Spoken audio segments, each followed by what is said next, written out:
नमस्कार, एकेके न्यूज में आपका स्वागत है। मैं हूं आपके साथ आयुषी सोनवानी। चलिए शुरुआत करेंगे आज की कुछ अहम और बड़ी खबरों के साथ।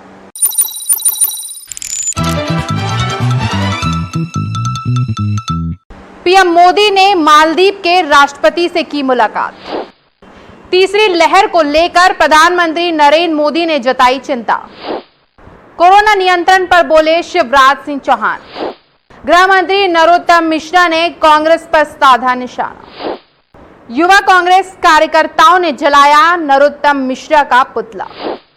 भोपाल के कमला नगर में महिला को शादी का झांसा देकर दुष्कर्म करने का मामला सामने आया है। और अब खबरें विस्तार से। प्रधानमंत्री नरेंद्र मोदी ने मालदीव के राष्ट्रपति से कोविड-19 नियंत्रण को लेकर खास मुलाकात की। मालदीव के राष्ट्रपति इब्राहिम मोहम्मद सोलिह से बात की। उन्हें कोविड-19 के खिलाफ लड़ाई में मालदीव का समर्थन करने के लिए भारत की प्रतिबद्धता का आश्वासन दिया। हमने द्विपक्षीय विकास परियोजनाओं की प्रगति भी समीक्षा की। यूएनजीए अध्यक्ष के रूप में एफएम शाहिद के चुनाव के लिए बधाई भी दी। प्रधानमंत्री नरेंद्र मोदी ने कहा कि मौज मस्ती तीसरी लहर को आमंत्रण दे रही है। प्रधानमंत्री नरेंद्र मोदी ने पर्यटन स्थलों पर भीड़ उमड़ने और बाजारों में बिना मास्क लोगों के घूमने पर चिंता जताई है। पूर्वोत्तर राज्यों के मुख्यमंत्रियों के साथ कोरोना पर चर्चा के दौरान उन्होंने कहा कि यह सच है कि पर्यटन और कारोबारी बुरी तरह प्रभावित हुआ है, पर पहाड़ी पर्यटन स्थलों पर भारी भीड़ का जुटना भी सही नहीं है। इससे तीसरी लहर का खतरा बढ़ेगा। मुख्यमंत्री शिवराज सिंह चौहान ने बयान देते हुए कहा कि में कोरोना नियंत्रण में है, हम नजर रखे हुए हैं। पॉजिटिव मामले 20 के आसपास आ रहे हैं। एक्टिव केस भी 250 के आसपास है। बच्चे विद्यालय बंद होने के कारण अध्ययन भी कर पा रहे हैं। परिस्थिति पर हम पूरी तरह से नजर रखे हुए हैं। अभी रोज पॉजिटिव प्रकरण 20 के आसपास पूरे प्रदेश में आ रहे हैं और एक्टिव केस भी हमारे 250 के आसपास है। बाकी गतिविधियां हमने चालू की है।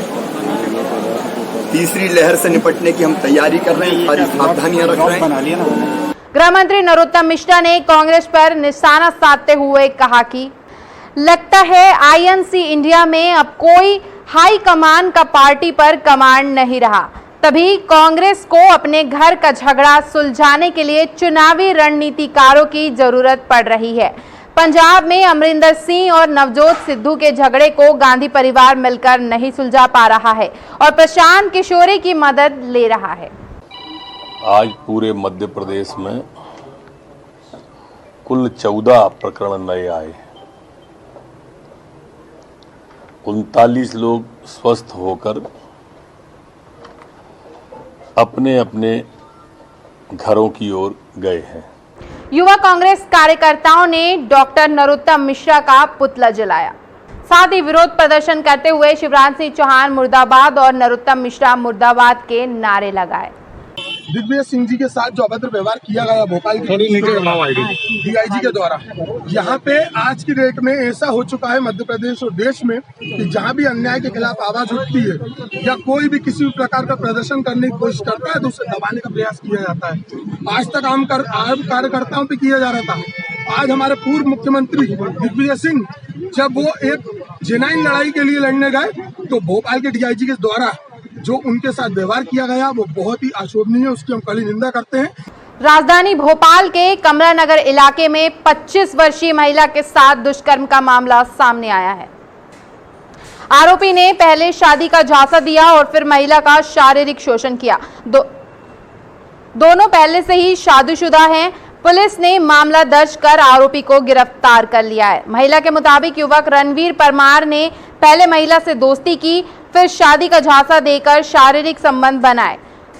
युवक ने शादी के लिए जब मना कर दिया तो महिला ने परेशान होकर थाने में शिकायत दर्ज कराई। ये कमला नगर क्षेत्र में एक मामला सामने आया जिसमें जो पारदी मोहल्ला की जो मतलब कोटरा का जो मामला है, इसमें बेसिकली जो लड़का और लड़की दोनों पारदी हैं, दोनों ही पहले से शादीशुदा हैं। उसके बाद में साथ में रह रहे थे।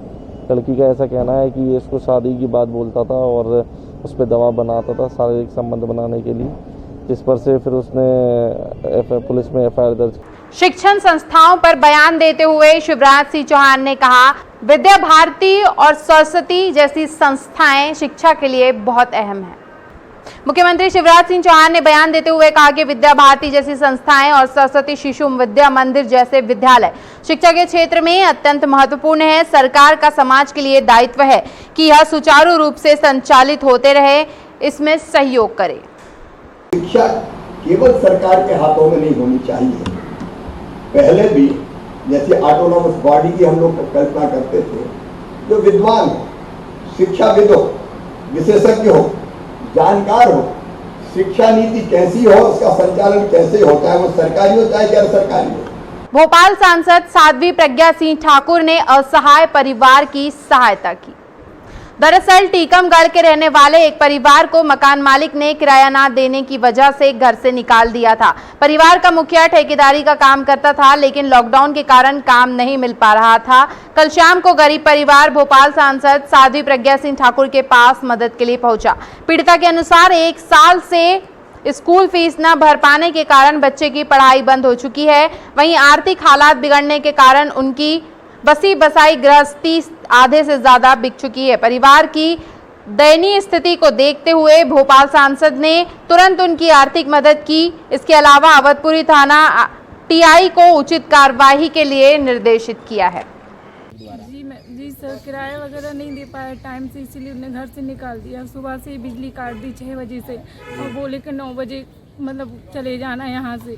जी, ताला वगैरह लगा दिया। कितने वर्षों से आप उस मकान में रह रहे हैं? 2 साल से रह रहे हैं सर। कितना किराया बाकी है, किस प्रकार से बोल रहे हैं? कंटिन्यू हमने 1 साल से, तो पिछले 2020 में किराया दिया उनका रेगुलर, लेकिन 2021 में किराया नहीं दे पाया हमने। तो 50-60 हज़ार रुपये किराया हो गया। हम लोगों ने बोला कि हम दे देंगे आपका पैसा, लेकिन वो नहीं माने। प्रताप सिंह परिहार हैं, परिहार, हाँ। इनका जो मकान मालिक है वो BHEL में सर्विस करता है। ये लोग वहाँ 2-3 वर्षों से रह रहे हैं। तो अभी इनके पति कॉन्ट्रैक्टर हैं, सिविल कॉन्ट्रैक्टर। तो कोरोना के समय में ये सब काम बंद हो गया, तो किराया विराया वैसे तो वो सब देते रहे, लेकिन अभी 60 हज़ार रुपये उनका बाकी है। देश भर में बढ़ती महंगाई पर बोले राष्ट्रीय कांग्रेस के महासचिव।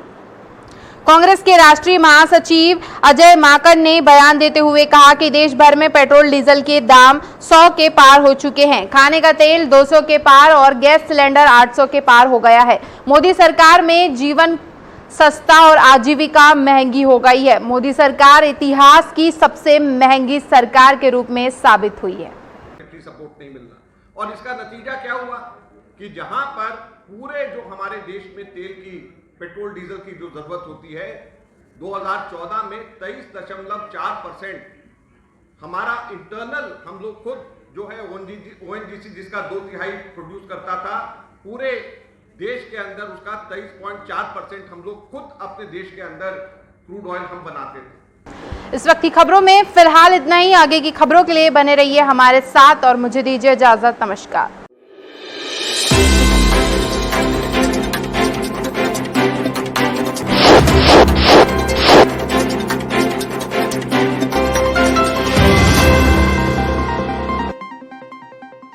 नमस्कार, आप देख रहे हैं AKK न्यूज़।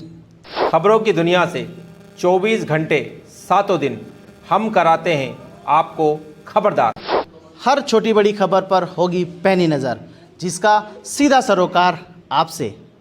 गली नुक्कड़ चौराहे से, कस्बे से, शहर से, सूबे तक आपके हक की बात। खबरों को तलाशने और तराशने के बाद न्यूज रूम से सीधे आप तक, और अपने अनुभव के साथ बेबाक अंदाज में सटीक खबर सही हाथों में। सही खबर दिखाना हक है हमारा।